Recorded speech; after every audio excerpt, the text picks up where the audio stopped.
A few days ago, I took some dish drying mats I had left over and I made this adorable little Halloween basket. Perfect for candy or little pumpkins or just anything you want to display for the holiday.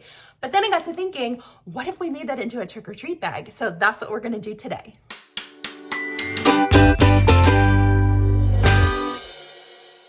To make this project, I actually grabbed these KitchenAid dish drying mats from Marshall's the other day. They were on clearance for $8, so $4 per mat. I want to have a fairly large trick-or-treat bag. We have a pretty big neighborhood and my kids gather quite a bit of candy.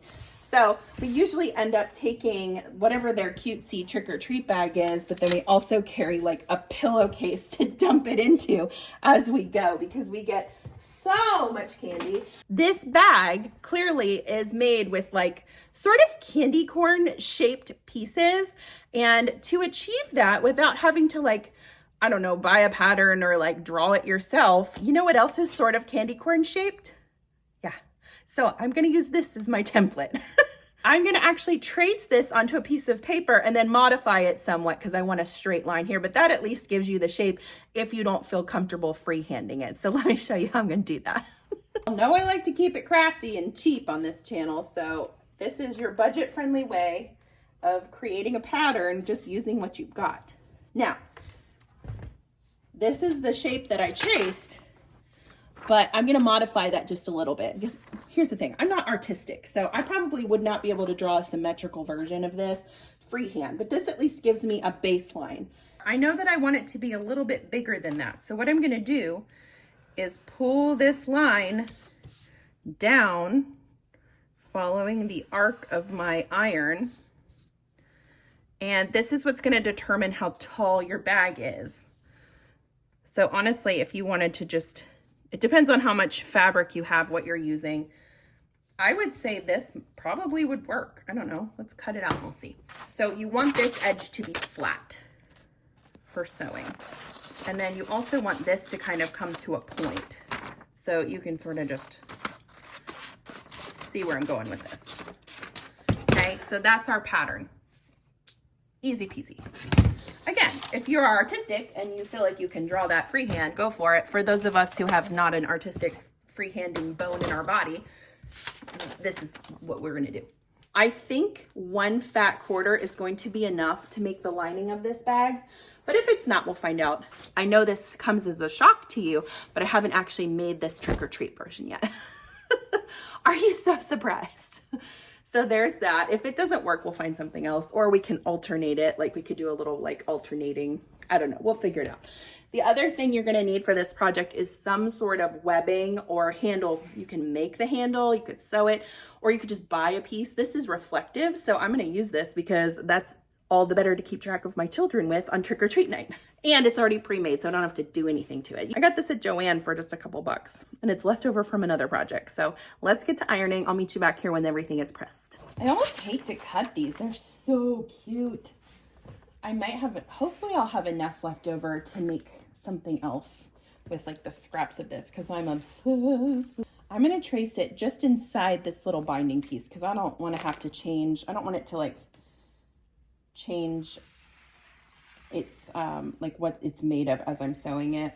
I just want to sew on all of the same type of fabric. So let's trace this with our marking pen, then we'll cut it out. You typically will want to make one with 6 of these little pieces, but you may go bigger. I don't know, maybe we could do 8. That last basket I did had 5 because I didn't have enough of the drying mat, but hey, it worked. Okay, so there's our first piece. It's so cute. Okay, let's turn it. Now this is gonna get messy, and you might want to use your, if you have a little handheld vacuum, I keep one in my sewing room. It's awesome for dealing with this kind of hullabaloo that comes off of all these crazy fabrics that we sew. How are you guys doing with your dish drying mat creations? I have to say, I am so unbelievably impressed by the beautiful work that y'all have been emailing me and messaging me over all the different social media networks. I'm so stinking proud. I just can't even get over it. I never imagined or dreamed that the day that I stood in Dollar Tree and thought, you know what, I probably could sew something out of that, that this would come of it. Life is crazy. Let me say that. All right, there's 2. I'm going to cut, I don't know, let's start with 6 and we'll see. I think I'll probably get 2, maybe 3 more out of this. I don't know.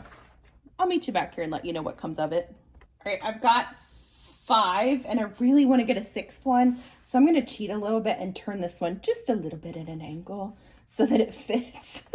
And it'll include some of that. But I hate to cut a second dish drying mat for just one of these when I could probably make a whole bag with that other mat. So it really comes down to what you value the most. Like if you want it to be uniform and if you were selling this, sure, you definitely want to use the like proper size and make sure it's all going in the same direction. But this is for my son and I don't think he's going to care. Priorities. He cares more about what's going in the basket. The other thing you can do is if it has this, you could rip this part off with your seam ripper. See, look, now we're good. It's same fabric. Get off the end there. Yeah, it's like it was meant to be. Okay, so we have 6 total. I think that'll be good. We'll sew it up, and if it doesn't look like it's gonna be big enough, we can cut some more. This is my handy dandy little vacuum. I love this thing. Okie dokie. So take your first 2 pieces and you're gonna match them up pretty sides together. And I'm gonna sew a 1/4 inch seam down this side, top to bottom. Let me say this. I'm gonna do this with my zigzag foot because my machine can handle that. But if your machine gets a little bit stressed out about sewing thicker fabrics, don't be afraid to start using a walking foot. That's a wonderful tool to have in your sewing space. It's basically 4-wheel drive for your sewing machine because those feed dogs that are on the bottom are going to be on the top when you have a walking foot on. So it may look a little bit scary, but it's really a great sewing tool. And some people just leave their walking foot on all the time, and that's fine.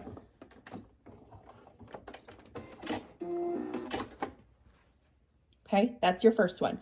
So the next one, we're just going to take it to the next side, line her up, and sew all the way down. It is raining cats and frogs here today. Do you have any phrases that your children said when they were little that you like adopted into your family? That's one for us is when my son was little, he looked out the window from his car seat on the way to daycare and he went, "Mommy, it's raining cats and frogs." I was like, oh, that's adorable. I keep a list in my phone of all the cute things my kids have said over the years. They each have their own list. And some nights we will just sit there and like go through the list and laugh our heads off because they just say the cutest stuff.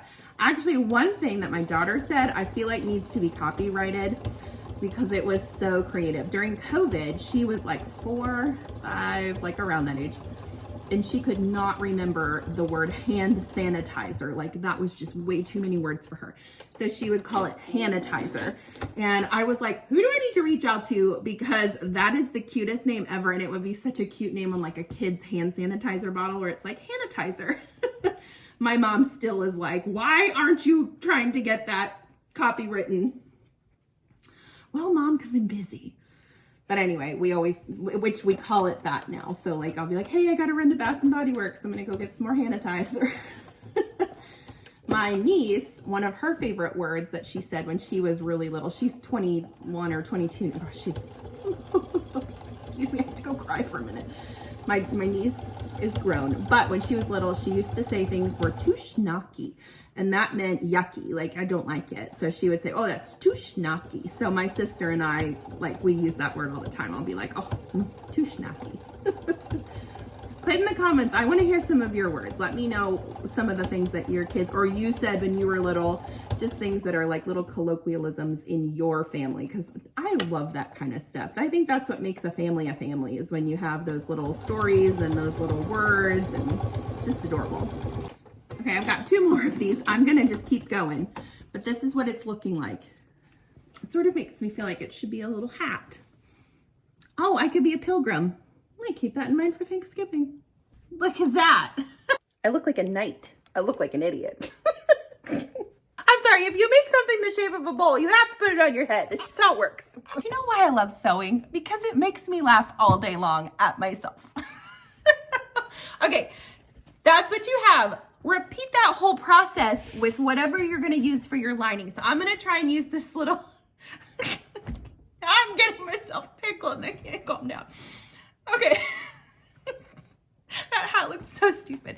Okay. So use this little fat quarter and you're going to use your iron cool template again and cut 6 pieces out, sew them all together, and it should look just like this. I'll meet you back here with that.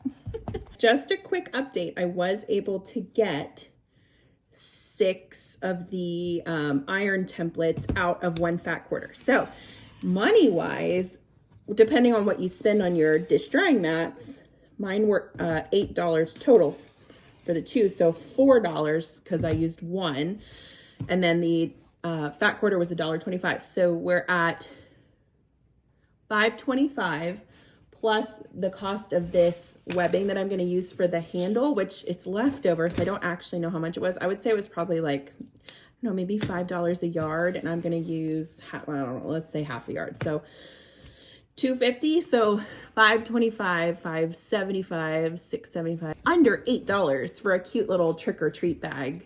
Especially, let's say your daughter was going as Harley Quinn. Oh my gosh, this would be so cute. And if you found dish mats like that are not Halloween, but they were just colors, you could coordinate. Oh, you could coordinate it with your kids' costume. So my son's gonna be a fireman, which means I probably need to redo this whole project in red, right? Yeah. Okay, so I'm gonna sew the lining together and I'll meet you back here. I just finished sewing the lining. Again, I'm so excited about this. And we are almost done with this bag. So this little treat bag, whatever you're gonna use it for, comes together really fast. Next thing we're gonna do is turn this right side out. So now when you're sewing all of those little points together, it should end up being a closed little point at the bottom. If it's not, don't stress about it. Just take a straight stitch. Nobody's gonna care. Nobody's gonna know. Take your little bowl and slide your lining in. Now, this next thing you're gonna need some sewing clips for. So take your outside piece and we need to decide how big we want the strap to be on this bag. So you can clip it in place while you're figuring that out. I don't know, that looks pretty good to me. My son's not that big. That is not a clip. That is a pencil sharpener. Welcome to my life. I think that looks pretty good. So what I'm gonna do is grab my scissors and trim this up to the length that I decided upon. I'm gonna turn it. I'm gonna do this on a straight edge. Don't do this like in a corner. That, yuck. And clip it. Now go straight across. Get rid of that end there. Go straight across. Lay this inside. Make sure it's not twisted. And clip this one in place. See? So you've got your straps in place now. Lay this in here. Pretty sides touching. So your bag outside will be inside out. Your lining will be right side out. And match up your seams. And then clip all the way around. Except for one section, not where your handle straps are, a non-handle section where you're gonna leave it unsewn because we have to turn this bag out when we're done. So ooch it and zhush it around until you get everything lined up properly. Pin it around the top. So again, we're gonna leave this spot open, and you can make it a little bit wider than just this little section because it is a big bag. So if you wanna, start an inch away from each seam, that would probably work well. Can you believe we're almost done with this bag? Like, what? For this next step, I'm gonna take the arm off of my machine.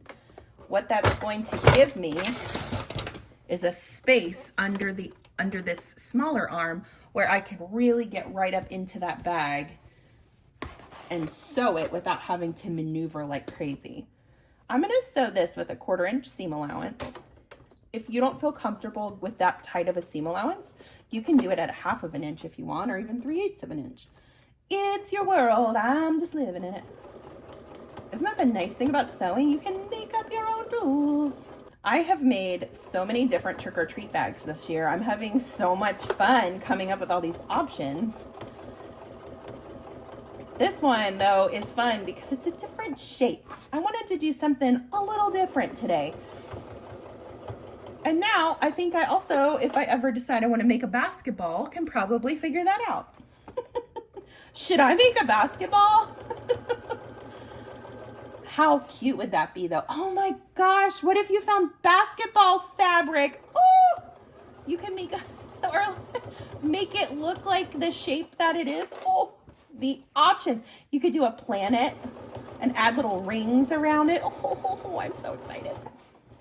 I don't know what my kids are going to be for Halloween. The only one I know is my son, my littlest one, because he told me he wanted to be a firefighter. And I was like, done. I went to Marshall's and literally found the last firefighter costume they had. And he looks stinking cute in it, if I may say so myself. All right, I'm reaching kind of like right where I started. I have this much space there. So I'm going to stop sewing. I'm going to sew maybe 2 more stitches and then back stitch. So what we've done now is we've sewn the perimeter of the top of the bag and we're ready to turn it out. I decided to try doing curly hair again for a while, but it's not like as curly as I'd like it to. All the good curls are down here, of course. They're like perfect ringlets. Like, look how cute that. Why can't that be on top? Why can't you be where you need to be? All right, reach in that hole, turn it out, get excited because it's gonna be cute, and then pull everything out. And reach in there and like poke that out. Okay, push that in now. And we're going to leave a bit of a lip on the top so that that fabric on the lining pokes out a little bit because that's fun. But if you don't want that, just push it down. You don't have to have that, but I just think it's cute. And while you're here, double check that your strap is turned the right way and that it's the length that you want, because if you want to change it, now would be the time. Mine's fraying a bit. Get out of here. I am going to, for this section where it's like the hole, you need to be a little bit careful because you're going to want to turn that down according to like whatever measurement you sewed. So like 1/4 inch for me, and clip it in place. And you might need a couple extra clips in this section, just to make sure that it's behaving. This would also be a really cute, if you wanted to do this with like the seasons, you could make a Valentine's Day bag for your kids out of this and put little treats in it. You could make an Easter basket. It really is timeless. So what I'm gonna do now is I'm going to stitch about 1/8 inch. I'm not gonna stitch in the ditch because that just stresses me out and I don't like doing it. So I'm gonna do 1/4, maybe 1/8 inch up from the edge all the way around. And when I get to those handles, I think I'm gonna flip them up actually and sew right here so that they're kind of inclined then to stick up instead of me pulling them up. Trying to get you at a good angle where you can see what I'm doing. Now, if you want to switch your thread to like one that matches better, that's fine. I sort of like the pop of white, and sew right along that edge. We're just going to do that all the way around. So you don't have to sit here and watch me do that, but I will meet you back here once I make it around the edge of my bag, and then we'll be done. That's it. That's the whole tutorial. Okay, be right back. It's done. Isn't that cute? It's a new shape for you guys to try. It's a little bit different. We made this for under $8 using materials from Marshall's and Dollar Tree, and this little strap is from Joann. But you could make all of this up from any store that you're at. What do you guys think of my cute little trick-or-treat tote? I think my son's gonna love this. Dollar Tree knocked it out of the park with this cute little fabric. I wish I had found more of this because it's so cute. Thank you so much for joining me today. I'm Chelsea with She Sews Seams. Make sure to like and subscribe so that you can stay up to date on all of my new videos. I've got some really fun tutorials coming down the road. I'll see you next time.